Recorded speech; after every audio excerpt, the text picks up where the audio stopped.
Good morning. It's October 16th, and Teachers is a special day. Remember, this is the day that we are being blessed with box lunches from 19 ministries. So, teachers and staff will all receive a box lunch today for lunch. And that is well deserved because I tell you, our teachers are working so hard. We are also finishing up our study of Hispanic heroes for Hispanic Heritage Month. It starts in the middle of September and it ends in the middle of October. And so today I'm going to share about another Hispanic heritage from a different book. This is from our Influential People series in the library, and this is about Lori Hernandez. Raise your hand if you know who she is. If you follow gymnastics, then you probably know who Lori Hernandez is. She grew up in New Jersey, and she always wanted to be a gymnast. And so she worked and worked and worked, and she had a very athletic childhood.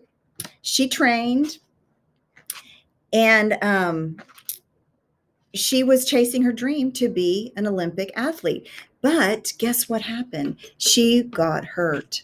It tells us here that she injured her wrist and her knee in 2014, and she had to stop training for a while. Her body needed to heal. So she had a bump in the road. She came against something that she wasn't planning, and that was being injured. But you know what she did? She worked her way back to training. She was resilient. She bounced back, and she ended up being a champion in the Olympics. You know, survivors are often people who have gone through, well, they always are people that have gone through tough times because they had to have something to survive, right? We don't get resilient by having everything go well for us.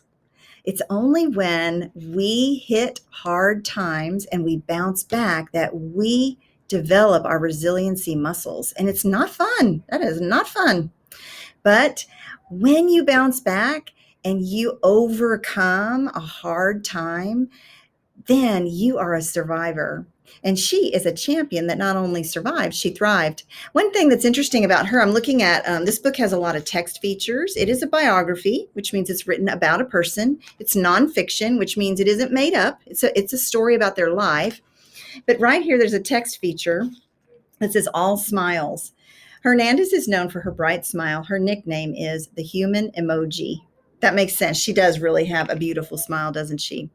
You know, after she was at the Olympics, she wrote her own memoir, which is like a biography, except a memoir is really just about a certain period in somebody's life. This is a wonderful book to pick up in the library. We also have the one I've been sharing poems from, Bravo. This will also be in the library. So if you're interested in these books, you go ask Miss Davis and she can let you check them out. Okay, we spun the wheel. You know, we've got a bunch of people on the Principals 100 board, and we spun the wheel and we picked two numbers. And the people that were on those numbers, their name was stapled to those numbers, are Amos M. and Logan G. And teachers, I'll send out these actual names to you via email.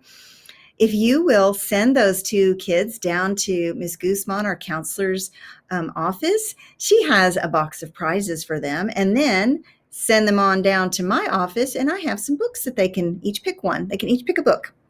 And then I also want to celebrate Ms. Foster, who was the staff member who her name got picked. She submitted names, and what we did is we took all those staff members who submitted names, put them in a hat. Well, we actually put them in like a virtual hat, and her name was picked. So Ms. Foster, you will get a gift card.